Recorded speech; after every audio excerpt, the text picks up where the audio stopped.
welcome back to my channel, or welcome to my channel if you are new here. My name is Lorena. I do mommy, lifestyle, and beauty videos. I will be showing you how to use one toy 3 ways for toddler sensory activities. But before we get into it, don't forget to subscribe down below. If you haven't already, turn on post notifications, give this video a big thumbs up.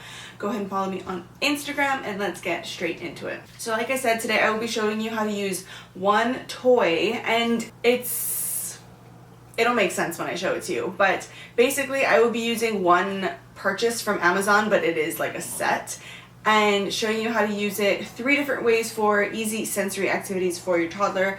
There are so many benefits to sensory activities, and they can start as young as newborn. They don't have to be hard, they don't have to be expensive, and that's the point of hopefully what will become a series, is showing you that you can use one toy in many different ways for your child, for educational purposes, for fun, for learning, all those good things. So the toy that we will be using today is the set. I'll put it right here on the screen. I forgot to grab it, but it's a set, and it comes with many different tubes, and in each tube it's, you know, one tube is sea animals, one tube is farm animals, one tube is dinosaurs, one tube is insects. So you can use this one purchase from Amazon in so many different ways, and today I will be showing you 3 different ways. So the theme for today's 3 different sensory activities is going to be rescue the animals. They all kind of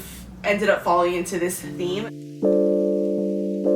So the first one is going to be a search and rescue. So what I did was I put the animals, obviously you can choose like whatever set of animals, you can mix them, or you can just use one tube. I ended up just using one tube.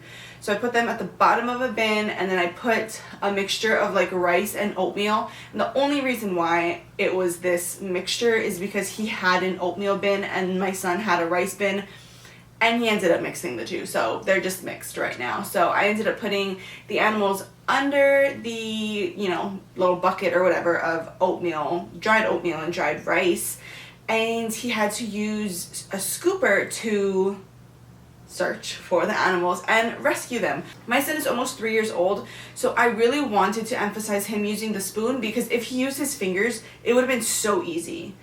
I feel like it would have been a little bit too easy for him to use his fingers to search and rescue the animals, so I tried to get him to use the spoon.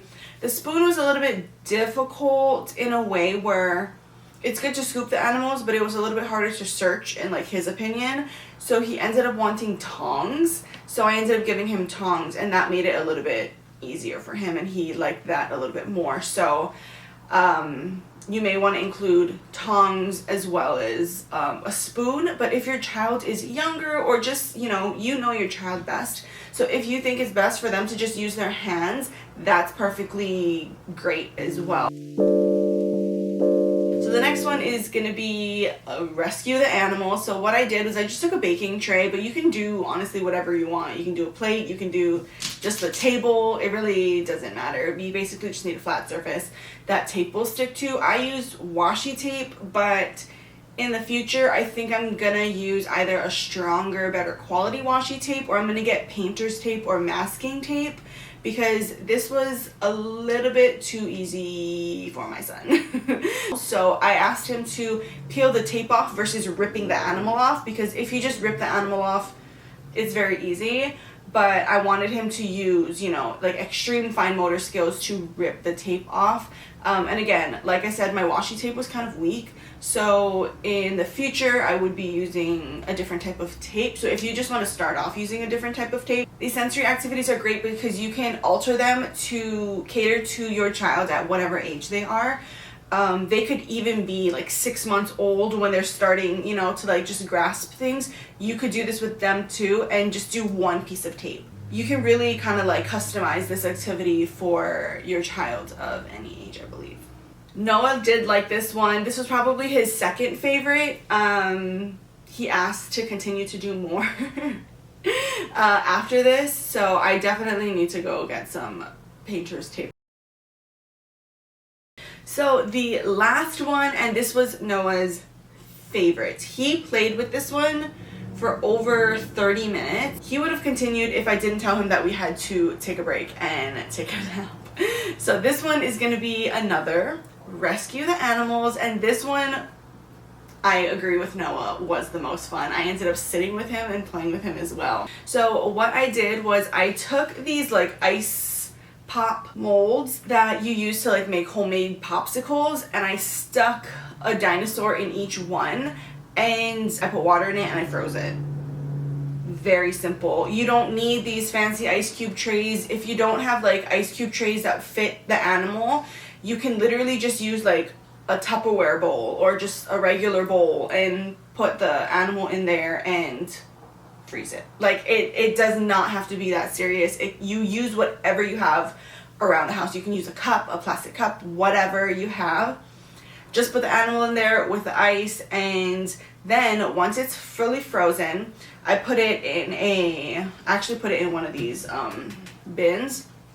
Whatever. You could do it in your bathtub if you don't want the water mess everywhere. You can do it in your sink. You can do it wherever you want. I put the ice molds in a bin. I got very warm water, so it was not microwaved or boiled or anything. It was just from my sink. So I just used warm water, and I had a genius idea to, instead of using a regular cup or a bowl to give the warm water to him, I put it in a Yeti or like a Hydro Flask cup or whatever, so it kept the water warm longer, and I honestly thought that I was a genius when I thought of that. So I put that in there with a spoon and droppers, so he can take the warm water and either pour it on top or drop it on top the ice molds to rescue the dinosaur, melt the ice and rescue the dinosaur, you know?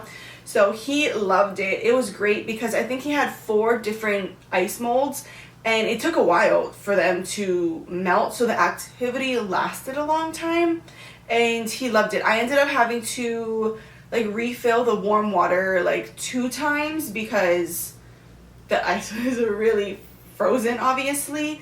So if you don't want the activity to last super duper long, then you can have the ice mold sit out a little bit before you give it to your child, but I just fully popped them out of the mold and set up the activity for him right after, so the ice was like super cold.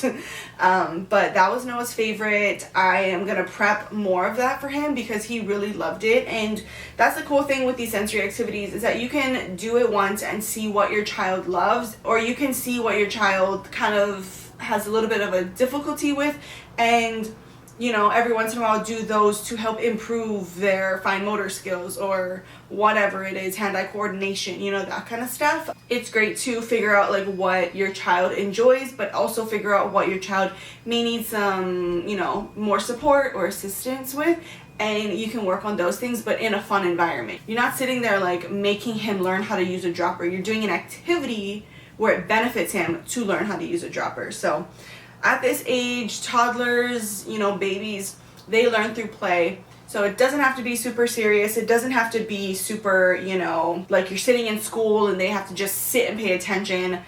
Let them have fun. Let them make a little bit of a mess. We have a gather mat under this table. This is the IKEA like table that the kids play with. So when he does make a mess, it falls to, you know, this gather mat, and I can either just wipe something up with a towel or vacuum it up with our little like hand vacuum, and it's fabulous. So these are the 3 ways you can use this one toy from Amazon. I will link the thing down below, and I will also have a blog post for you so you can have kind of like a step-by-step on how to recreate these sensory activities for your toddlers.